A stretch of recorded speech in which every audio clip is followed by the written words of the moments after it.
Hello everyone. Last video में हमने environment के बारे में समझा था। हेरिडिटी और एनवायरनमेंट दोनों चीज़ें हम पढ़ चुके हैं और हेरिडिटी और एनवायरनमेंट का रोल हमारी डेवलपमेंट में क्यों इम्पोर्टेंट है इसको भी हम समझ चुके हैं और इससे रिलेटेड जो भी थ्योरीज हमने कवर करी थी। अब जो क्वेश्चंस एग्ज़ाम में आए हुए हैं अकॉर्डिंग टू द टॉपिक, वो कुछ क्वेश्चंस हैं यहाँ पे जो अभी हम डिस्कस करेंगे और आई होप आप हर क्वेश्चन के कॉन्सेप्ट को समझ के उसके आंसर्स कर पाओ, क्योंकि हमें सिर्फ याद करके नहीं जाने हैं आंसर। हमें जो चारों ऑप्शन दिए होते हैं उन चारों ही ऑप्शन के पीछे क्या कॉन्सेप्ट है और उनका क्या मतलब है ये भी पता होना चाहिए, क्योंकि हमेशा क्वेश्चन सेम नहीं आते हैं। एक बार हो सकता है आपका एक ऑप्शन सही हो, अगली बार क्वेश्चन चेंज होके आ जाए, दूसरा ऑप्शन पूछा हो, तो आपको सारा पता होना चाहिए। बाकी एक्स्ट्रा ऑप्शंस भी जो होते हैं वो भी इम्पॉर्टेंट होते हैं। तो जब भी हम MCQs या क्वेश्चंस करते हैं तो हमें क्वेश्चन को इन टोटलिटी देखना पड़ता है, not only the right option but others also. तो सबसे पहला क्वेश्चन तो आपका बिल्कुल डायरेक्ट क्वेश्चन है कि यहाँ पे पूछा गया है कि डेफिनेशन किसने दी है। तो environment is an external force which influences, who said this. तो ये वाली डेफिनेशन इन चारों में से इन तीनों में से किसने दी है, या नन ऑफ द अबव है, किसी ने नहीं दी है। तो अगर हम अपने स्लाइड पे वापस जाएं तो जब हमने डेफिनेशंस करी थी, मैं आपको एक बार दोबारा दिखा देती हूँ। जहाँ हमने एनवायरनमेंट की डेफिनेशन पढ़ी थी, environment is an external force which influencers. तो अगर आप यहाँ पे देखो तो यहाँ पे हमने देखा था कि E.J. रॉस की डेफिनेशन थी कि environment is an external force which influence अस। तो इसका मतलब ये है कि हमारे ऑप्शन में जो दिया हुआ है नाम, वहाँ पे आंसर आएगा हमारा E.J. रॉस। ठीक है, तो ये डेफिनेशन थी यहाँ पे। अब हमें क्योंकि हमने वुड्सवर्थ की भी डेफिनेशन पढ़ी थी, एनास्टेसी की भी पढ़ी थी, तो आपको इनकी भी डेफिनेशन पता होनी चाहिए। एक बार क्वेश्चन आया है, इनकी डेफिनेशन पूछी है, अगली बार हो सकता है किसी और की पूछी हो, तो आपको बाकियों की भी डेफिनेशन पता होनी चाहिए। फिर नेक्स्ट क्वेश्चन होता है कि children who are taller for their age during early childhood years. जो बच्चे अपने अर्ली चाइल्डहुड ईयर्स में अपनी एज से लंबे होते हैं, जल्दी हाइट बढ़ जाती है जिनकी, are taller during the adulthood also. तो ऐसा माना जाता है कि वो बच्चे एडल्टहुड में भी टॉलर ही रहेंगे, क्योंकि उनकी हाइट जो है वो बहुत जल्दी ग्रो हो रही है। ठीक है, तो by this observation which of the following principle of development is proved.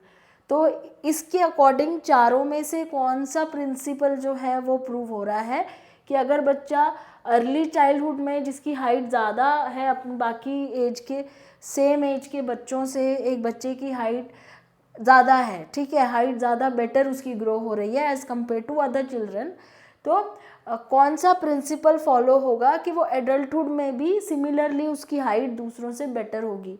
So development is the product of maturation and learning. क्या ये वाला प्रिंसिपल है यहाँ पे कि डेवलपमेंट जो है वो मैचुरेशन और लर्निंग का प्रोडक्ट है? क्या हाइट में इससे कुछ रिलेशन बन रहा है? नहीं बन रहा है। डेवलपमेंट इज़ प्रिडिक्टेबल, यहाँ पे कुछ प्रिडिक्टेबिलिटी की बात हो रही है। प्रिडिक्टेबिलिटी का मतलब क्या है कि आप अंदाज़ा लगा पा रहे हो कि फ्यूचर में क्या होगा। तो जैसे हम बोल रहे हैं कि अर्ली चाइल्डहुड में भी अगर उसकी हाइट ज़्यादा है तो इन फ्यूचर भी एडल्टहुड में भी उसकी हाइट दूसरों से बेटर ही होगी। तो हम क्या कर रहे हैं यहाँ पे, हम प्रिडिक्ट तो कर ही रहे हैं, वी आर प्रिडिक्टिंग। ठीक है, हम प्रिडिक्ट कर रहे हैं, तो हो सकता है ये हमारा आंसर है, पर हम बाकी दो ऑप्शन देखेंगे। ऐसे नहीं कि हम एक ही देख के आंसर टिक कर देंगे, बिकॉज कई बारी क्या होता है कि और स्टेटमेंट और ज़्यादा सूटेबल होती हैं।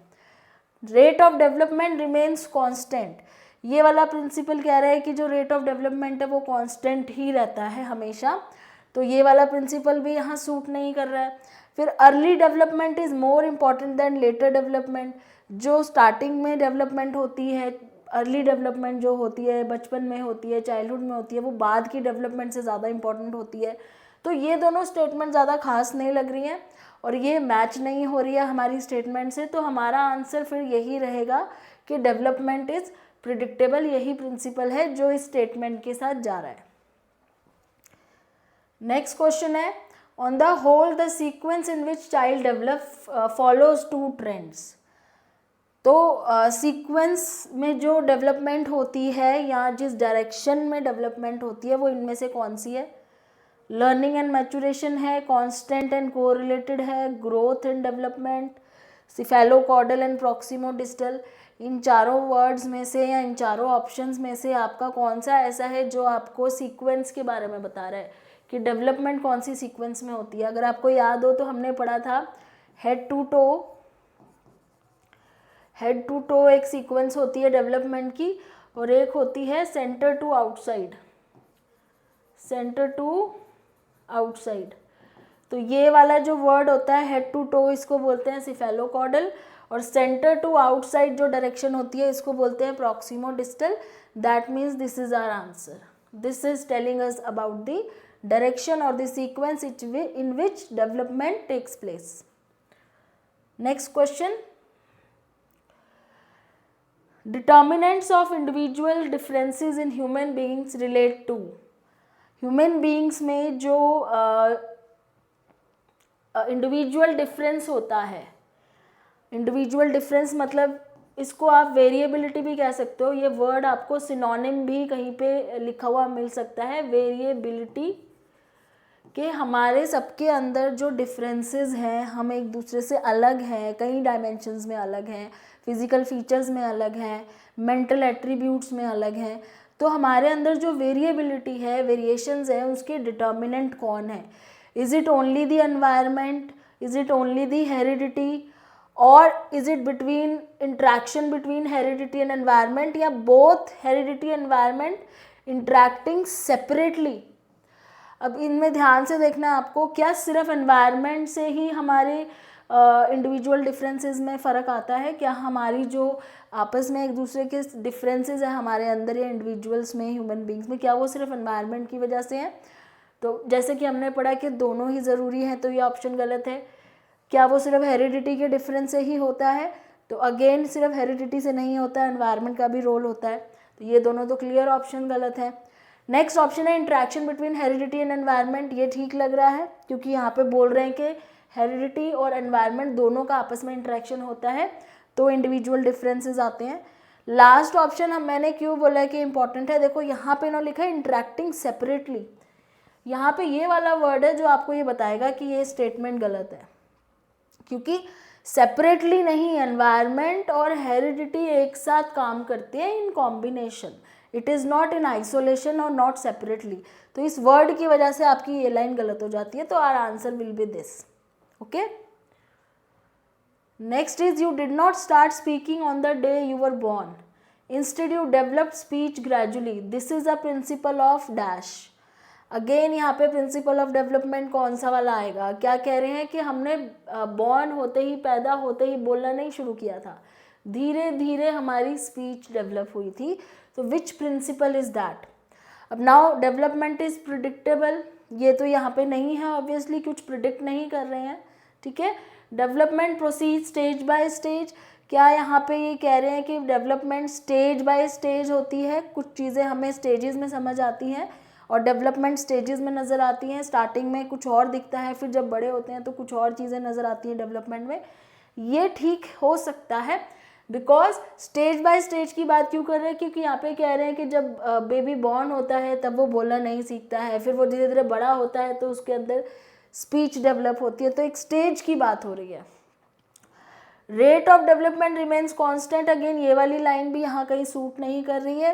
एंड डेवलपमेंट इज को रिलेटेड, तो किससे को रिलेटेड है ऐसा कुछ लिखा नहीं है, तो again this statement is incomplete. तो यहाँ पे आपका ये वाला सूट इसलिए कर रहा है क्योंकि स्टेज की बात हो रही है, स्टेजेस की, कि पहले जब बच्चा पैदा होता है तो उस स्टेज में बोलना नहीं आता है, फिर वो थोड़ा बड़ा होता है तो उसकी स्पीच डेवलप होती है, जैसे हमने स्टेजेस में डेवलपमेंट को पढ़ा है। Okay, next question, human development is based on certain principles, which of the following is not a principle of development? कौन सा principle of development नहीं है? principle of continuity, ये क्या होता है?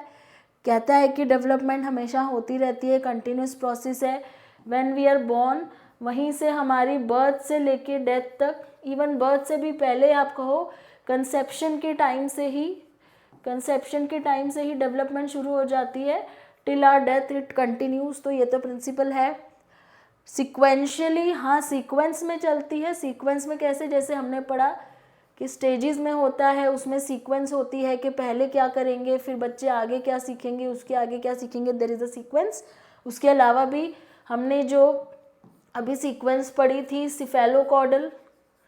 सिफेलोकॉर्डल प्रॉक्सिमोडिस्टल सीक्वेंस होती है, ठीक है। तो ये तो सही है हमारा principle. General to specific obviously होता है, पहले जर्नल चीज़ें बच्चे के अंदर एक जर्नल कॉन्सेप्ट बनने शुरू होते हैं, धीरे धीरे धीरे वो स्पेसिफिक चीज़ों पे जाता है।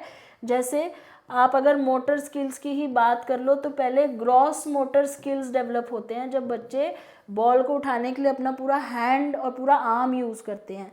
फिर धीरे धीरे ग्रॉस मोटर स्किल के बाद फाइन मोटर स्किल्स डेवलप होते हैं। फाइन मोटर स्किल्स का मतलब है जब वो बॉल को उठाने के लिए पूरा आर्म नहीं सिर्फ फिंगर्स यूज़ करना सीख जाते हैं। तो ये भी एक जर्नल टू स्पेसिफिक का एग्जाम्पल है। तो this is also one of the important principle. And last one is reversible. तो क्या ये प्रिंसिपल है? This is not the principle. Reverse नहीं हो सकती, development can not be reversible, तो this is not the principle. Next is which of the following is not a characteristic directly influenced by heredity. तो heredity से directly जो चीज़ influence नहीं होती, तो जो चीज़ें होती हैं वो हमें पता करना है। जैसे हमारा आई कलर, यस होती है, बिकॉज जैसे मैंने आपको बताया था जब मैं आपको डोमिनेंट जीन और रिसेसिव जीन का बता रही थी कि अगर आई कलर जिसका पेरेंट का डोमिनेंट होगा उसी का आई कलर बच्चे में भी नज़र आएगा, है ना। तो जीनोटाइप पे डिपेंड करता है, डायरेक्टली हेरिडिटी से होता है। म्यूजिकल टैलेंट, इसको बाद में देखते हैं। क्या हाइट होती है हेरिडिटी से? ऑब्वियसली हाइट एनवायरनमेंट का रोल है, पर डायरेक्टली हेरिडिटी से भी इन्फ्लुएंस है। देखो एनवायरनमेंट का रोल तो आप सब जगह पे कैंसिल आउट नहीं कर सकते, ठीक है। Maybe eye colour totally genotype पे डिपेंड करता है, पर हाइट जीनोटाइप के साथ साथ आपका एनवायरनमेंट भी होना चाहिए। तो हेरिडिटी का तो रोल है ही है। हमें ये पूछ रहे हैं जहाँ पे है ही नहीं। लैंग्वेज में हेरिडिटी का रोल कैसे हो सकता है? क्योंकि लैंग्वेज बच्चा कौन सी सीखता है? जिस कल्चर में वो रहता है। क्या लैंग्वेज में हेरिडिटी कहीं पे इन्वॉल्व है? और मैंने आपको ये इसलिए छुड़वाया था क्योंकि हमें देखो अब कन्फ्यूजन कहाँ पे होगी। हमें पता है हाइट में हेरिडिटी इन्वॉल्व है, आई कलर में हेरिडिटी इन्वॉल्व है। अब हमें कन्फ्यूजन होगी या तो इस ऑप्शन में या इस ऑप्शन में। अब म्यूज़िकल टैलेंट यानी कि बच्चा म्यूज़िक सीख रहा है तो वो कितना टैलेंटेड होगा उसमें, या कितना अच्छा कर लेगा। कहीं ना कहीं हमने ये पढ़ा था कि हेरिडिटी हमें एक कैपेसिटी देती है, लेकिन एनवायरनमेंट हमें अपॉर्चुनिटी देता है, ठीक है। म्यूज़िकल टैलेंट की अपॉर्चुनिटी मिलेगी तो जिसके अंदर ये कैपेसिटी होगी वो ऑब्वियसली बिल्ड होगा। तो थोड़ा बहुत यहाँ पे कैपेसिटी भी होनी चाहिए, इसीलिए यहाँ पे थोड़ा सा रोल हेरिडिटी का आता है। लेकिन जब हम इस वाले ऑप्शन में आते हैं तो लैंग्वेज में टोटली हमारा कल्चर या अपना एनवायरनमेंट होता है, क्योंकि हेरिडिटी से ज़रूरी नहीं है कि जो हमारे पेरेंट्स लैंग्वेज बोल रहे थे हम वो ही लैंग्वेज बोलना सीख जाएंगे। वो बच्चा जहाँ पे रहेगा, wherever the child grows up, जहाँ पे वो रहेगा जो लैंग्वेज वो सुनेगा वो वही सीखेगा। इसमें हेरिडिटी का कोई भी डायरेक्ट रोल नहीं है। That is why this is our answer कि लैंग्वेज डेवलपमेंट जो है वो हमारे हेरिडिटी से इन्फ्लुएंस ना होकर एनवायरनमेंट से ज़्यादा होती है। इसीलिए तो बच्चे वही लैंग्वेज सीख जाते हैं जहाँ वो रहते हैं, सुन सुन के सीख जाते हैं, उससे हेरिडिटी का कोई मतलब नहीं होता। Okay, next, identical twins are more likely to share similar personality traits than fraternal twins because identical twins का सेम होता है पर्सनालिटी ट्रेट्स, यानी कि उनकी जो भी उसकी पर्सनालिटी में mental physical attributes psychological attributes like dislikes everything are similar.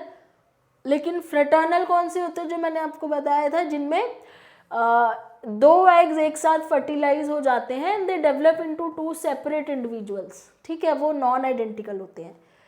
तो ऐसा क्यों होता है कि आइडेंटिकल में सिमिलर होते हैं? Because they have the same upbringing, इस वजह से क्योंकि वो अपब्रिंगिंग सेम होती है उनकी, एक ही घर में रह रहे होते हैं, क्या इस वजह से सेम होता है? शेयर द सेम डीएनए, क्या इस वजह से सेम होता है?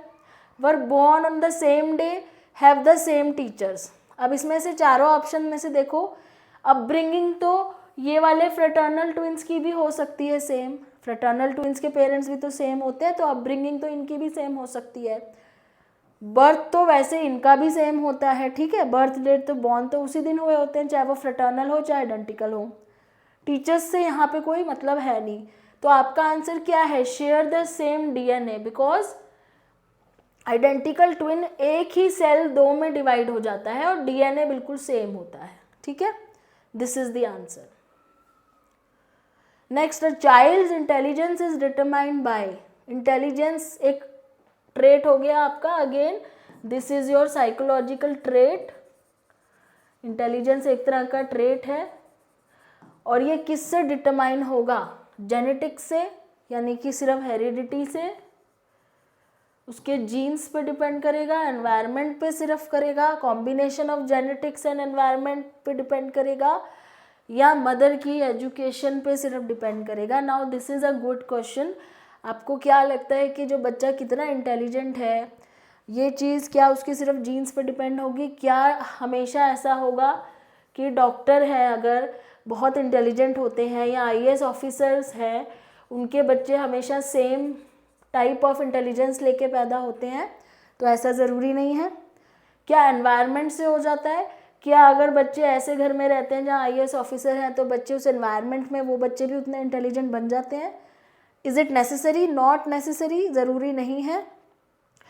इसका मतलब ये है कि अगर इंटेलिजेंस की बात करें तो it again depends on the combination of genetics as well as environment. There can be some ability already, हो सकता है बच्चे में एबिलिटी हो सकता है उसके जीन स्ट्रॉन्ग है, डोमिनेंट है फॉर दैट ट्रेट, ठीक है, लेकिन एनवायरनमेंट प्रॉपर मिलेगा तभी वो डेवलप होगा। If environment is not conducive to the ability, then it is not necessary that the intelligence will be as similar as parents. तो ज़रूरी नहीं है कि हमारी जो इंटेलिजेंस है वो सिर्फ हेरिडिटी या सिर्फ एनवायरनमेंट की वजह से ही अच्छी या ख़राब हो जाए। इंटेलिजेंस के लिए एबिलिटी भी होनी चाहिए और एनवायरनमेंट भी उतना ही अच्छा होना चाहिए। सो वो we need a combination of genetics and environment. Next, which environmental factor can have the most significant impact on child language development? तो इनमें से कौन सा है तीनों में से जो लैंग्वेज डेवलपमेंट को बहुत सिग्निफिकेंट इम्पैक्ट करता है, ठीक है, इम्पॉर्टेंट है? Socio economic status, technology, exposure to different language. Socio economic status means आप समझ रहे हैं कि सोशल एनवायरनमेंट कैसा है, फाइनेंशियल बैकग्राउंड कैसा है, ठीक है, फाइनेंशियल बैकग्राउंड कैसा है, सोशल एनवायरनमेंट कैसा है, क्या इस पे डिपेंड करेगा लैंग्वेज डेवलपमेंट? क्या टेक्नोलॉजी के एक्सेस पे डिपेंड करेगा? आप उसको मोबाइल दे दोगे ज़्यादा देखने के लिए या उसको टीवी ज़्यादा दिखाओगे तो लैंग्वेज डेवलपमेंट ज़्यादा होगी? या फिर एक्सपोजर टू डिफरेंट लैंग्वेजेस, बच्चा हिंदी भी सुनता है घर में, ठीक है, टीवी में भी हिंदी सुन रहा है, फिर वो स्कूल जा रहा है वहाँ पे वो इंग्लिश भी सुन रहा है, बोल रहा है, ठीक है, इसके अलावा कोई फॉरेन लैंग्वेज भी पढ़ रहा है। तो तीनों केसेस में अगर देखा जाए तो ये इम्पैक्ट ज़्यादा कर रहा है, ये कर रहा है कि ये कर रहा है, तो ऑब्वियस सी बात है कि सुन यहाँ भी रहा है, सुन यहाँ भी रहा है, लेकिन जितना ज़्यादा एक्सपोजर होगा उतना ही ज़्यादा लैंग्वेज डेवलपमेंट बेटर होगी, because different languages are being spoken and the child is absorbing and learning those languages, तो उससे उसका लैंग्वेज डेवलपमेंट सिग्निफिकेंटली इम्पैक्ट करेगा। तो this is the answer. Next is child learns properly in an environment which, अब किस environment में child properly learn कर सकता है? पहला एनवायरनमेंट क्या है? Gives due weightage to the emotions and experience of a child, बच्चे के इमोशंस और उसके एक्सपीरियंस को वैल्यू दी जा रही है, वेटेज दी जा रही है। एज अ टीचर और एज अ पेरेंट आप बच्चे की इमोशंस को समझ रहे हो, उसके इमोशंस को आप अंडरस्टैंड करके you are trying to manage और regulate the emotions of the child, उसकी इमोशंस को अंडरस्टैंड करना, उसको रेगुलेट करना और उसके एक्सपीरियंसेस को वैल्यू देना, जो भी वो पूछता है या जो भी वो एक्सपीरियंस कर रहा है उसको टाइम देना उस चीज़ को एब्जॉर्ब करने के लिए। एक एनवायरनमेंट ये है। दूसरा एनवायरनमेंट है give ample space to play, it must be play, ये प्ले होना चाहिए, ठीक है। आप उसको बहुत सारा स्पेस दे रहे हो खेलने के लिए बहुत सारी जगह दे रहे हो, तो वो बच्चा जो है ऐसे एनवायरनमेंट में बहुत अच्छे से लर्न कर पा रहा है।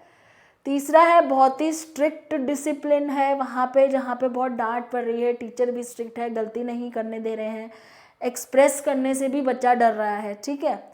Last is opportunity to make friends, जहाँ पे आप उसको दोस्त बनाने दे रहे हो और आपको ये लग रहा है कि हाँ पीयर लर्निंग से ये सीख जाएगा सब कुछ, ठीक है, पीयर लर्निंग जो होता है। तो ऐसे केस में बेस्ट जो आपको लग रहा है इन चारों में से क्या लगता है? तो ऐसा एनवायरनमेंट जहाँ के बच्चे को सीखने में हेल्प हो, तो सिर्फ खेल के नहीं सीख सकता, स्ट्रिक्ट डिसिप्लिन में बच्चा ऑब्वियसली नहीं सीखेगा, सिर्फ पीयर लर्निंग से नहीं होता है, एडल्ट की भी सपोर्ट और गाइडेंस चाहिए होती है। That is Y emotions and experience को वैल्यू देना एंड फ्री टू एक्सप्रेस, जहाँ बच्चे एक्सप्रेस करने के लिए फ्री हो, गलतियाँ करें तो उनको आप सिखाओ, उनकी गलतियों को ठीक करवाओ। They must be allowed to make mistake so that you can guide them properly कि गलती क्यों करी है। तो उनकी इमोशंस को वैल्यू दे रहे हो। द चाइल्ड इज अफ्रेड, वो बच्चा डर रहा है तो आप उसको समझा रहे हो प्यार से, इमोशंस को वैल्यू दे रहे हो, उसके एक्सपीरियंसेस को वैल्यू दे रहे हो, that is the best environment.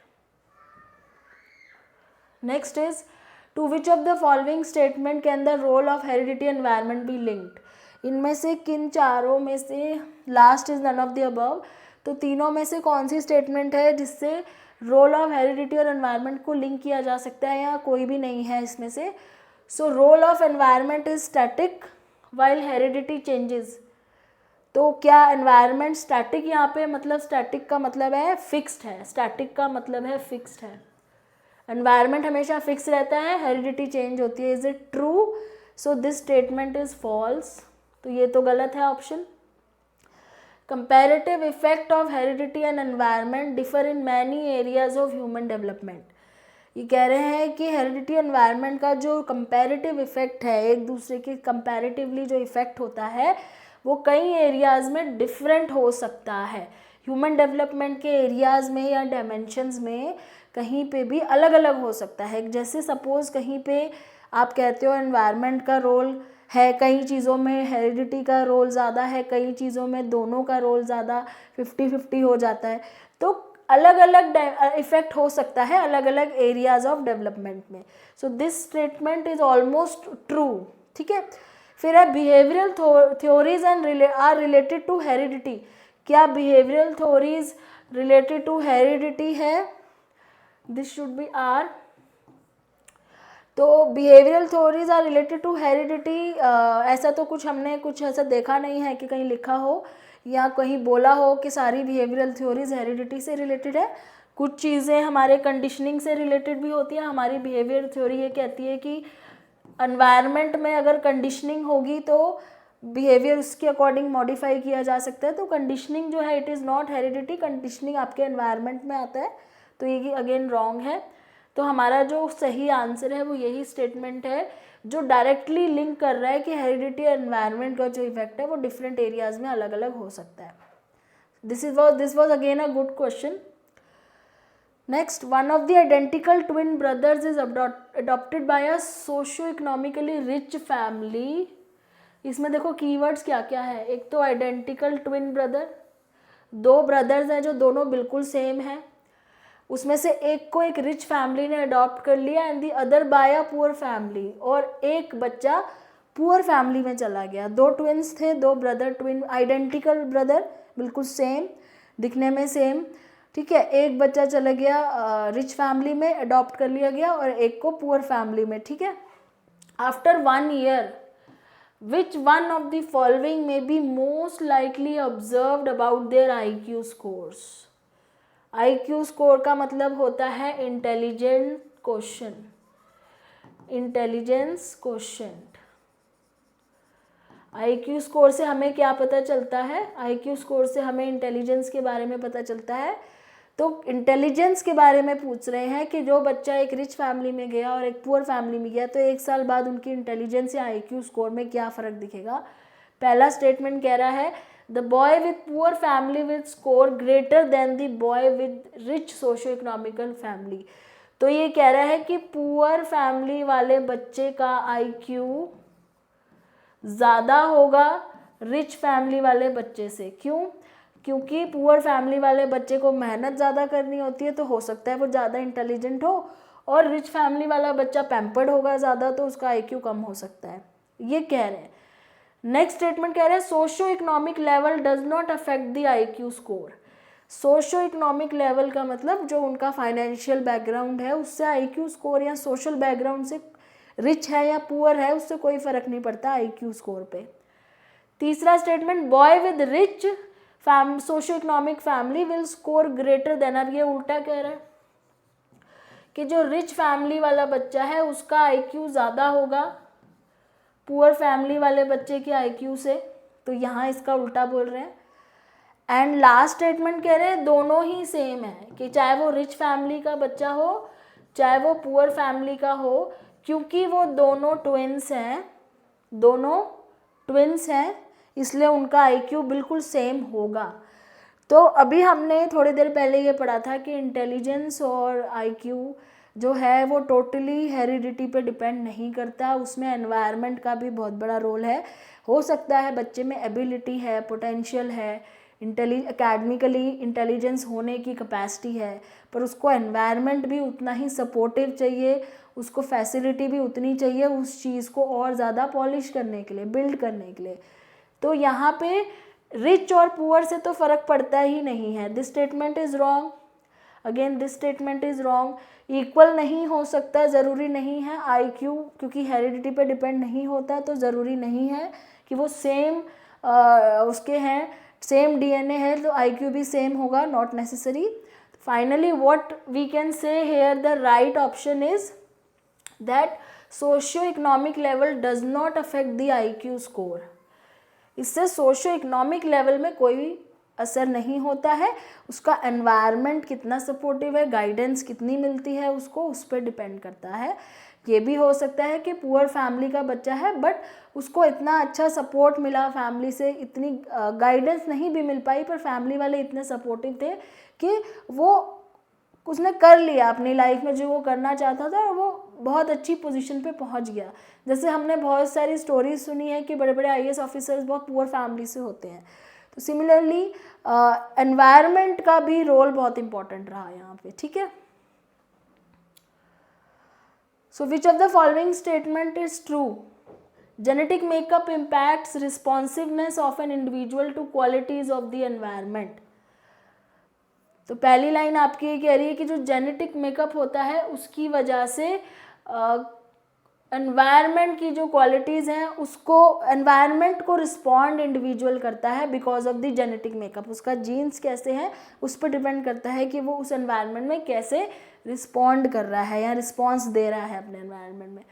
Second है एडेप्टिव चिल्ड्रन पोजेसेस, एडॉप्टिव मतलब जिनको अडॉप्ट किया होता है, children possesses the same IQ as their adoptive siblings. तो जो बच्चे अडॉप्ट किए जाते हैं क्या उनका आईक्यू सेम होता है जो उनके सिबलिंग्स का, भाई बहनों का होता है? Third, experience does not influence brain development. Experience से ब्रेन डेवलपमेंट का कोई लेना देना नहीं है। एक्सपीरियंस का मतलब यहाँ पे एनवायरनमेंट है, तो क्या एनवायरनमेंट से ब्रेन डेवलपमेंट का कोई भी मतलब नहीं है, इन्फ्लुएंस नहीं करता।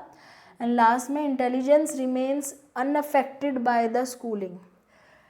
तो इंटेलिजेंस जो है वो स्कूलिंग जो है मतलब इंटेलिजेंस पे स्कूलिंग का कोई असर नहीं होता है। This is the fourth statement. तो हमें बताना है कि कौन सी ट्रू है, तो we will go one by one. तो पहले हम इसमें देख लेते हैं, क्योंकि ट्रू पूछा हुआ है तो हम एलिमिनेशन मेथड यूज़ करेंगे। हमें जो क्लियरली पता है फॉल्स है वो क्या है कि intelligence remain unaffected by the schooling, ये स्टेटमेंट फॉल्स है। क्यों?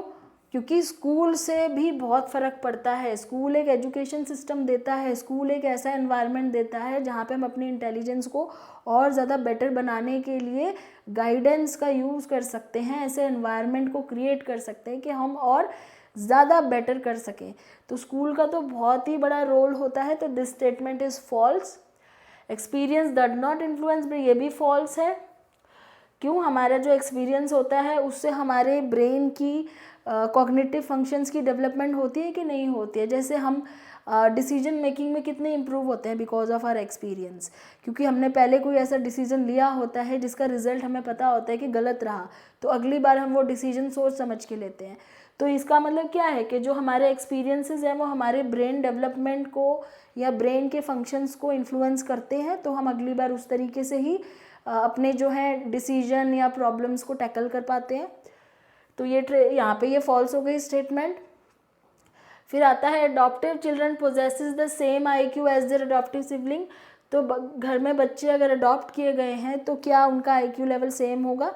इवन अगर अडॉप्ट ना भी किए हों तो अगर वो बायोलॉजिकल पेरेंट्स के साथ भी रह रहे हों तो भी ज़रूरी नहीं है कि IQ सेम होगा। सिर्फ बायोलॉजिकली इनहेरिटेड होने से IQ सेम नहीं होता है, इसके लिए एनवायरनमेंट का भी उतना ही बड़ा रोल है। तो again this statement is false. अब मैं वापस आपको इस स्टेटमेंट के बारे में समझाती हूँ क्योंकि हमारा यही स्टेटमेंट ट्रू है, ठीक है। तो ये वाला स्टेटमेंट क्या कह रहा है कि जो जेनेटिक मेकअप है वो ही इम्पैक्ट करता है हमारा responsiveness to the quality of the environment. इसका डिटेल में मतलब मैं बता रही हूँ आपको कि जैसे सपोज़ आपके एनवायरनमेंट आपको एक पर्टिकुलर फैसिलिटी देता है, आपको प्रॉपर फैसिलिटी दे रहा है, आपको अपॉर्चुनिटी दे रहा है कि आप किसी पर्टिकुलर फील्ड में बहुत अच्छा कर जाओ। जैसे फॉर एग्जांपल हम म्यूज़िक का ही ले लेते हैं। आपका एनवायरनमेंट आपके स्कूल में ऐसे है जहाँ पे आपको म्यूज़िक की क्लासेस मिलती हैं, यहाँ आपके टीचर्स आपको गाइड करते हैं, म्यूज़िक टीचर बहुत अच्छा है, आपको अपॉर्चुनिटीज़ देता है, आपको म्यूज़िक टीचर अलग अलग कॉम्पिटिशन्स में लेके जाता है, आपको अपने म्यूज़िक टैलेंट को ग्रो करने में हेल्प मिलती है। तो that is the quality of the environment. Environment इतना अच्छा है कि वो आपको इतनी अपॉर्चुनिटीज़ मिल रही हैं, that is a good quality environment. Genetic makeup क्या उसको इम्पैक्ट करेगा कि आप कितना रिस्पॉन्ड करोगे? येस, थोड़ा बहुत genetic makeup is also required because as we studied earlier कि अगर बच्चे में वो चीज़ कैपेसिटी है, पोटेंशियल है जो उसको इनहेरिटेड है, इनहेरिटेड मतलब जो उसको अपने पेरेंट्स से कैपेसिटी, पोटेंशियल, डिस्पोजिशन जिसको बोलते हैं, कि अगर पेरेंट्स के अंदर वो टैलेंट था और बच्चे में कहीं ना कहीं वो थोड़ा भी इनहेरिट हुआ है और उसको उस तरह का एनवायरनमेंट दिया जा रहा है तो ऑब्वियसली उसका रिस्पॉन्सिवनेस बेटर होगा एज़ कंपेयर टू और कोई जिसके अंदर वो चीज़ इनहेरिटेड नहीं है, ठीक है।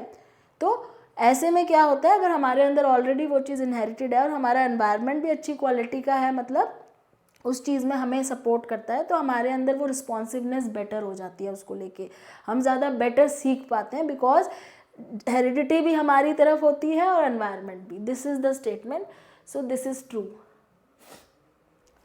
Okay, our next question is nature and nurture debate refers to, first one is genetics and environment. Genetics मतलब आप इसको हेरिडिटी भी ले सकते हो, एक ही बात है, हेरिडिटी ले लो चाहे जेनेटिक्स ले लो। तो नेचर नर्चर मैंने बताया था आपको कि हम हेरिडिटी एंड एनवायरनमेंट को as a nature versus nurture debate भी पढ़ते हैं, तो इसका ही सिनोनिम है ये नेचर और नर्चर का, heredity and environment. This is the answer. Behaviour and environment नहीं होता, एनवायरनमेंट एंड बायोलॉजी नहीं होता, एनवायरनमेंट एंड अपब्रिंगिंग नहीं होता। So our answer is this कि नेचर वर्सेस नर्चर या नेचर एंड नर्चर डिबेट को हम हेरिडिटी एंड एनवायरनमेंट की डिबेट भी बोलते हैं, या जेनेटिक्स भी अगर लिखा है तो भी वो ठीक है, जेनेटिक्स एंड एनवायरनमेंट, ठीक है। Next is which of the following is predominantly heredity related factor. अब यहाँ ये पूछ रहे हैं कि कौन सा ऐसा है जो मोस्टली हेरिडिटी से रिलेटेड है। जैसे हमने पहले एक क्वेश्चन पढ़ा था कि जो हेरिडिटी से इन्फ्लुएंस डायरेक्टली नहीं होता, क्वेश्चन वो था। अब यहाँ है कि जो हेरिडिटी से ही रिलेटेड है। तो पार्टिसिपेशन इन सोशल एक्टिविटी, बच्चा सोशल एक्टिविटी में बहुत पार्टिसिपेट करता है, बच्चा बहुत आउटगोइंग है, बच्चा बहुत एक्सट्रोवर्ट है, या बच्चा इंट्रोवर्ट भी पूछ सकते हैं ये। तो क्या ये टोटली हेरिडिटी पे डिपेंड करता है? क्या ये बिल्कुल ऐसा है कि उसका एनवायरनमेंट से फ़र्क ही नहीं पड़ेगा बच्चे की वो सोशल एक्टिविटीज़ में, ये सारा हेरिडिटी की वजह से होता है? तो ऐसा नहीं है। एनवायरनमेंट का बहुत बड़ा रोल होता है कि वो कितना सोशली एक्टिव है बच्चा। जितनी अपॉर्चुनिटीज़ मिलेंगी हो सकता है उतना ही इन्फ्लुएंस उसके ऊपर पड़े। फिर एटीट्यूड टूवर्ड्स पीयर ग्रुप की तरफ उसका एटीट्यूड पॉजिटिव है, नेगेटिव है, कैसा है? क्या ये हेरिडिटी से रिलेटेड है? It is not. Thinking pattern, बच्चे के सोचने का पैटर्न हेरिडिटी से रिलेटेड है।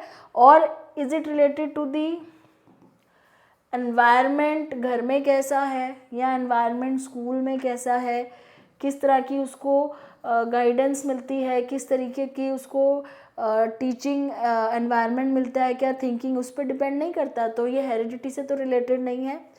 And last one is colour of the eyes. तो ये आंसर सही है बिल्कुल। हमारा आई कलर तो प्रीडोमिनेंटली, मतलब ज़्यादातर क्या, मोस्टली आप यही कह लो कि आई कलर तो हेरिडिटी से ही होता है, उस टाइम एनवायरनमेंट का रोल नहीं होता है। तो this is the answer. Next is heredity is considered as a social structure. इनमें से कौन सा आएगा? Primary, secondary, dynamic, static. अब यहाँ पे आपने ध्यान देना है कि हेरिडिटी और एनवायरनमेंट में से कोई भी प्राइमरी या कोई भी सेकेंडरी हम नहीं मानते हैं, दे आर इक्वली इम्पॉर्टेंट। तो कभी आप इस चीज़ में कंफ्यूज मत होना कि हेरिडिटी प्राइमरी है या एनवायरनमेंट सेकेंडरी है। दोनों ही प्राइमरी हैं, दोनों ही इक्वली इम्पॉर्टेंट है। यहाँ पे कोई पहले या बाद में का कुछ नहीं है रोल। तो आपको ऑप्शन सिर्फ इन्हीं दोनों में से चूज़ करने हैं। तो बिकॉज हेरिडिटी जो है वो बदल नहीं सकते, तो हेरिडिटी स्टैटिक रहती है। Heredity is a static social structure, whereas जो आपका एनवायरनमेंट है वो बदलता रहता है। एनवायरनमेंट हमेशा बदलता रहता है, तो इसको हम डायनामिक बोलते हैं। डायनामिक का मतलब चेंजेस, ठीक है। तो हेरिडिटी स्टैटिक है और एनवायरनमेंट चेंज होता रहता है। आप हेरिडिटी तो अपनी चेंज नहीं कर सकते, है ना। फिर environmental factors that shape development include all of the following except. सारे एनवायरमेंटल फैक्टर्स हैं सिर्फ एक को छोड़ के। कल्चर एनवायरमेंटल फैक्टर है, आपका कल्चर, आपकी सोसाइटी, आपके एनवायरनमेंट में आता है। क्वालिटी ऑफ एजुकेशन, आप कहाँ पे पढ़ते हो, आपका स्कूल कैसा है, ये आपके एनवायरनमेंट में आता है। फिजिक, यानी फिजिक क्या हो गया, आपके फिजिकल स्ट्रक्चर, आपकी बॉडी का आपका स्ट्रक्चर फिजिकल कैसा है, कैसे दिखते हो आप, आपका बॉडी स्ट्रक्चर कैसा है, ठीक है, ये आपके एनवायरनमेंट में आता है या नहीं आता। फिर क्वालिटी ऑफ न्यूट्रिशन, आप किस तरह का खाना खा रहे हो, ये आपके एनवायरनमेंट में आता है। तो यहाँ पे पूछा environmental factors that shape development include all the following except, यानी कि क्या नहीं आता है, कौन सा नहीं है इसमें। तो आंसर इज दिस, फिजिक आपके एनवायरमेंटल फैक्टर्स में नहीं आता है। It is the result of your environmental factor, it is the your physique is the result of genetics plus your environmental factors, ठीक है। ये आपका एनवायरनमेंट है, ये आपका एनवायरनमेंट है, ये आपका एनवायरनमेंट है, लेकिन आपकी फिजिक कैसी होगी, आपकी बॉडी स्ट्रक्चर कैसा होगा, ये आपका एनवायरमेंटल फैक्टर नहीं, ये आपके हेरिडिटी और एनवायरनमेंट दोनों का रिजल्ट है कि आपका फिजिक कैसा होगा। कुछ तो हेरिडिटी पे डिपेंड करेगा, कुछ आपके एनवायरनमेंट में क्या चीज़ें हैं, आप कितना अपने एनवायरनमेंट में अपनी बॉडी स्ट्रक्चर को मेंटेन करते हो, अपने फिजिक को कैसा डेवलप करते हो, तो दोनों आ जाते हैं, जेनेटिक्स भी और एनवायरनमेंट भी। तो this will not be totally from the environment. Next, which of the following is not the law of heredity. हमने लॉ ऑफ हेरिडिटी पढ़े थे। सिमिलैरिटी का मतलब parent will the child will be same as parent और you can say similar as parent, similarity का law है, नाम से पता चल रहा है। नेक्स्ट, वेरिएशन, वेरिएशन का मतलब है कि पेरेंट से डिफरेंट होंगे children will be different from there parent, variation, law of variation. Regression मतलब पेरेंट्स से टोटली ऑपोजिट होंगे चिल्ड्रन, बिल्कुल ही ऑपोजिट, पेरेंट्स के जो ट्रेड्स हैं बच्चों के बिल्कुल opposite, that is law of regression. Law of motivation is not any law of heredity, ये कोई लॉ नहीं है, हमने 3 लॉ ऑफ हेरिडिटी पढ़े थे, so this is not the law of heredity. Which method is not valid to study the role of heredity. Okay, heredity का role पढ़ने के लिए कौन सा मेथड गलत है? ट्विन्स स्टडी करना, ट्विन्स के ऊपर स्टडी करना, दो ट्विन्स के ऊपर साइंटिफिकली स्टडी करना कि उन दोनों का बिहेवियर कैसा है। जैसे कुछ स्टडीज़ हो रखी हैं ऑलरेडी कि हम ट्विन्स को अगर, जैसे एक क्वेश्चन अभी हमने पढ़ा था कि एक बच्चा रिच फैमिली में चला गया, एक पुअर फैमिली में चला गया, दोनों ट्विन्स थे, दोनों का आईक्यू कितना फ़र्क हुआ। तो इस तरह की काफ़ी सारी स्टडीज़ ट्विन पे हुई है, क्या देखने के लिए कि हेरिडिटी का कितना रोल होता है। तो ये तो होता ही है, ठीक है, ट्विन स्टडीज़ तो होती है। फिर parent child analysis, parent child analysis का मतलब वही है जैसे अभी हमने जो लॉज पढ़े थे, लॉज ऑफ हेरिडिटी, कि पेरेंट और चिल्ड्रन में क्या सिमिलर था, क्या डिफरेंट था। तो पेरेंट चाइल्ड एनालिसिस किया जाता है, पेरेंट की हेरिडिटी, चाइल्ड की हेरिडिटी, आपस में क्या रिलेशन है। This is again a good method to study heredity. Next is adoption study.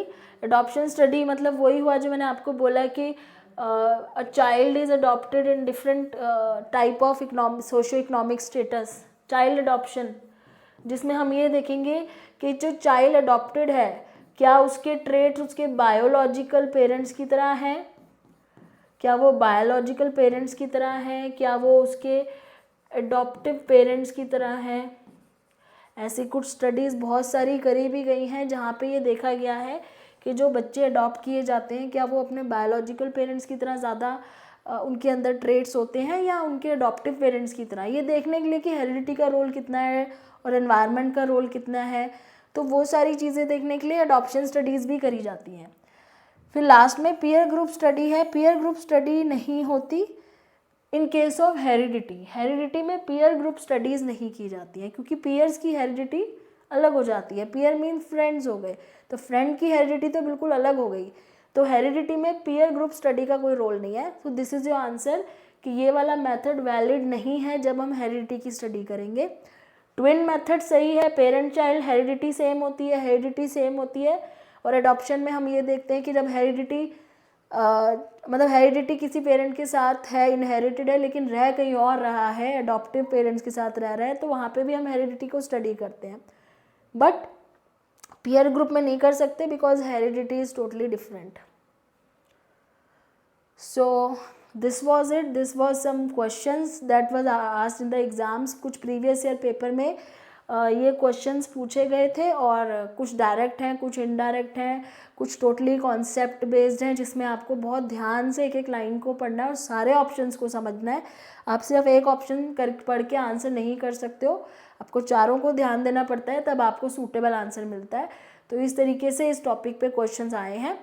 और अब हम नेक्स्ट वीडियो में क्या करेंगे, अपना जो नेक्स्ट टॉपिक है उसको स्टार्ट करेंगे, फिर उससे रिलेटेड क्वेश्चन जो हैं वो भी डिस्कस करेंगे साथ साथ। आई होप आपको कुछ क्वेश्चंस पढ़ के कुछ क्लैरिटी और आई हो। Keep watching and we'll meet you in the next video. Thank you.